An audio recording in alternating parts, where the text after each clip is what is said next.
वालेकुम जी, मैं हूं Mohammad Zubair. Supreme court of Pakistan की जानिब से एक बड़ा फैसला आ गया है मुनहरिफ अरकान के वोट कास्ट करने के हवाले से या फिर उनकी जो नाअहली के हवाले से पाकिस्तान तहरीक इंसाफ की जानिब से एक दरख्वास्त दायर की गई थी, तो उस पर आज फ़ैसला आना था। सुप्रीम कोर्ट ऑफ पाकिस्तान की जानिब से ये फ़ैसला महफूज कर लिया गया था और 5:30 बजे ये फ़ैसला जो है वो सुनाया जाना था।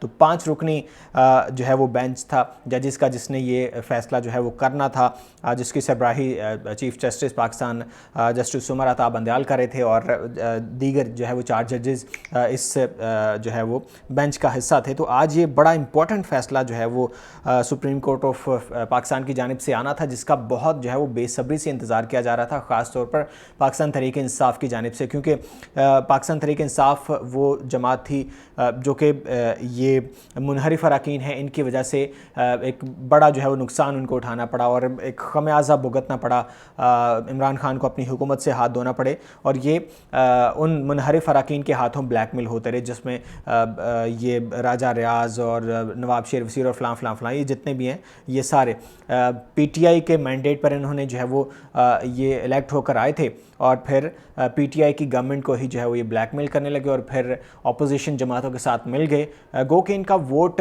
कास्ट तब नहीं हुआ था जब ये तहरीक अदम एतमाद पेश की गई थी, लेकिन इनके वोट कास्ट होने की नौबत ही नहीं आई। उससे पहले ही जो है वो इमरान खान की हुकूमत गिरा दी गई। बाकी जो अपोजिशन जो हुकूमत की इत्तेहादी पार्टियां थी वो कुछ अपोजिशन के साथ मिल गई, तो फिर ये हुकूमत ख़त्म हुई और एक नई हुकूमत जो है वो तश्कील में आई, जिसको इम्पोर्टेड हुकूमत कहा जाता है। बहरहाल ये सारी स्टोरी आप जानते ही हैं, लेकिन आज जो इम्पोर्टेंट फ़ैसला है जिसका इंतज़ार किया जा रहा था पाकिस्तान तहरीक इंसाफ की जानिब से ख़ास तौर पर और पूरी कौम की जानिब से, कि ये जो मुनहरिफ अरकान हैं जिन्होंने अपनी पार्टी के साथ गद्दारी की, क्या इनको लाइफ टाइम के लिए नाअहल किया जाता है या नहीं किया जाता। तो ये एक इम्पॉर्टेंट जो है वो बात थी और इसी फैसले पर सबकी नज़रें थी, लेकिन अनफॉर्चुनेटली बदकिस्मती से जो पाकिस्तान तहरीक इंसाफ के वर्कर्स की या जो मेजॉरिटी की जो एक तवक्कुआत थी उनके मुताबिक जो है वो फ़ैसला नहीं आया और ये जो मुनहरिफ अरकान हैं इनको लाइफ टाइम के लिए नाअहल नहीं करार दिया गया। तो ये मेरा ख़्याल है एक बहरहाल जो भी फ़ैसला है, मैं फ़ैसले पर आपको थोड़ी सी जो है वो नज़रसानी करके दिखाऊंगा कि फ़ैसला आया क्या है। एक तो इम्पोर्टेंट बात यह है कि बड़ी क्लियर कट मैं आपको ज़रा सादा लफ्ज़ों में मैं आपको बता देता हूँ कि जितने भी मुनहरिफ अरकान हैं वो लाइफ टाइम के लिए नाअहल नहीं हुए। नंबर 1 पॉइंट, ये बड़ी सादा सी बात आपको समझ में आ चुकी होगी।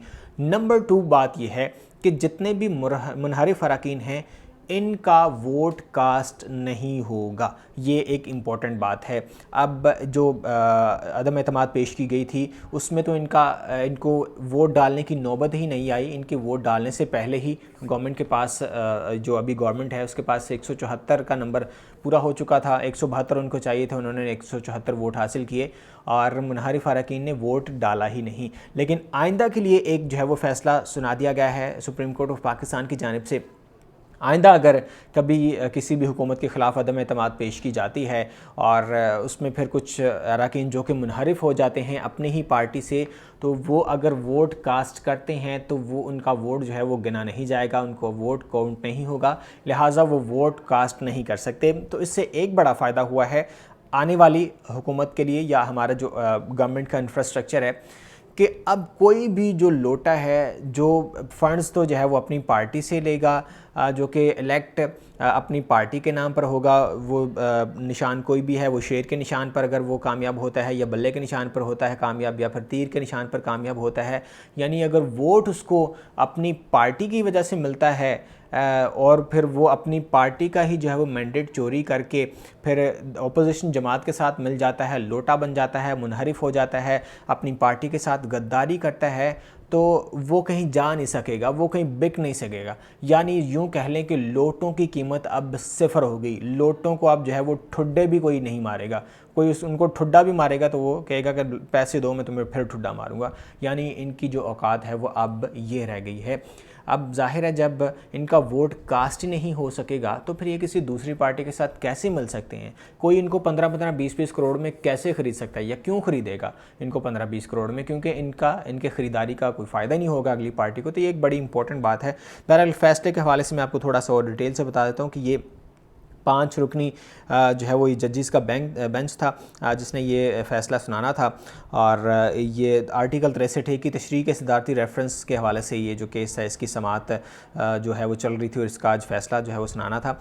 तो फ़ैसला सुनाते हुए चीफ़ जस्टिस उमर अता बंदयाल ने कहा कि 3-2 की अक्सरियत से फ़ैसला सुनाया जाता है, यानी 5 रुकनी जजेस का बेंच था और 3-2 की अक्सरियत से ये फ़ैसला जो है वो मंजूर किया जाना था, यानी सुनाया जाना था। अगर 3 जजेस एक साइड पर होते, 2 एक साइड पर होते, तो फिर 3 चूँकि अक्सरियत में हैं तो जो उनकी राय थी वही हतमी फ़ैसला होना था।